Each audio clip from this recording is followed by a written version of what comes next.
Hello mga tugangs! Good morning! Welcome to my channel.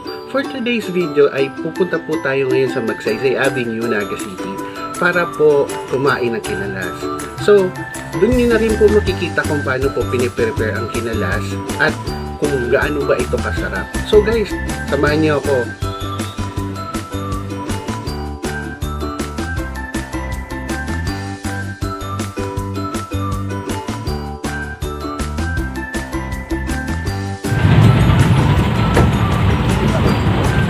Yun lang po.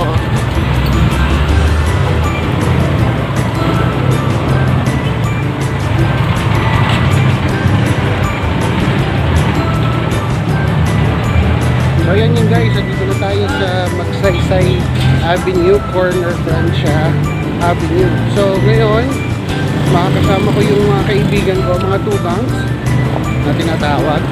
So papunta na ako dun sa tinatawag na kinalasan. Ito na.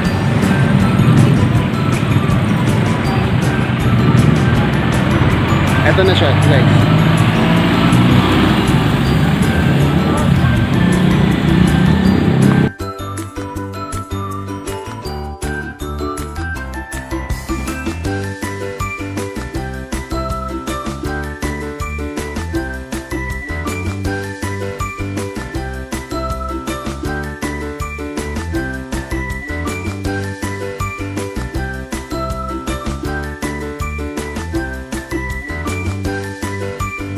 Ikaw.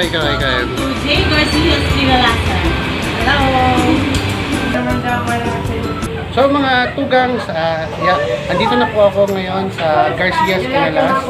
So papakilala ko po sa inyo kung sino po yung chef dito, kung sino po yung nagluluto ng kinalas. Siya po si Mario. So pakilala ko na po siya sa inyo. So hello sir. Hi! Hello. Sir, ikaw po ba yung Ikaw po ba yung nagluluto mismo ng Yes, ng kinalas? So, sir, ano po ba ang kinalas para po may idea po yung mga viewers natin ng mga tugangs na kung ano po yung kinalas? Ano po ba ang kinalas? Ang kinalas po ay isang uri ng mami na may pansit. Well, ang pansit namin, sarili namin gawa dito lang sa Naga. Kami mismong gumagawa, hindi katulad ng ibang kinalasan, umu-order sila sa ibang delivery ng pansit. Ang kinalas po ay isang uri na mami. Ngayon, meron po siyang karne na pinalambot. Minsan bungo ng baka sa amin kasi baka kami.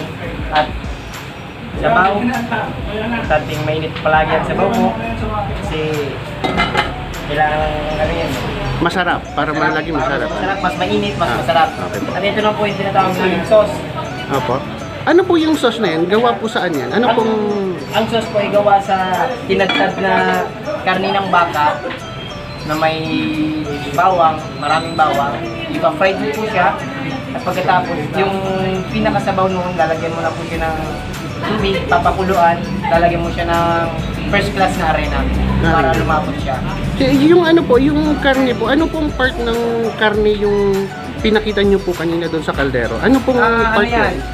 Part po yan ng sa may bungo, parte ng bungo at isang part ng laman ng baka. Kinapchap na po yan. So, matagal po ba ang proseso niyan? Ay hindi, mas madali lang paggawa niyan kaysa hindi aabot ng 2 minuto o kinalas po. So yung pagpakulo po ng karne, gaano katagal? Sa baka, 1 to 1 hour and 30 minutes. So ganun po katagal. Ganun katagal. Kaya dapat gigising ka ng maaga para makapalambot ka agad ng baka. At pagbukas mo ng maaga, alas 6 dapat bukas ka na. Kasi ang mga tao kumakain ng maaga, mas maaga, mas masarap. I see. So, sir, mag-order po kami ng 3 yung pinakamasarap mo ng kinalas. Okay. Para po mapakita po natin sa mga viewers or sa mga tugangs natin na nasa YouTube na kung gaano po kasarap yung kinalas na sinasabi nyo. So, invite nyo po sila sa inyong kinalasan. Mga guys, hey guys, punta kayo dito sa G. Garcia's Kinalasan, dito sa corner Magsaysay, Peña Francia Avenue, Naga City.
kinalas.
Ate, salamat po. Bye-bye po. Thank you. Asan po si Chef? Asan po si Chef? Chef, salamat. Thank you. Thank you. So, Hello guys. hello mga tugang. So, ngayon po kasama ko si Dice. Kasama ko si Dice, isa po sa mga kaibigan ko. So, siya yung kasama ko sa pagkain ng pinala. So, makikita niyo naman po dun sa video. So, Dice, invite mo sila. Oh, dito lang kayo sa kinalasan namin. Sarap dito. Sarap dyan. Try nyo. Actually po, yung gumagawa po ng pansit sa kanong kinalas, pinsan niya. Pinsan niya yun. So, kaya sinabi kong i-invite kayo na kumain dito sa Garcia's Kinalas. So guys, paano? Salamat po. Thank you very much po sa panonood nyo sa amin. Ano po, patuloy nyo po kaming suportahan sa vlog namin ng Tugangs. Ano po, so till next vlog po ulit, i-like nyo po, i-subscribe nyo po yung channel namin, and then sana po patuloy nyo po kaming isuportahan. Salamat ulit po mga Tugangs. Salamat po. Thank you. Salamat mga Tugangs. God bless po.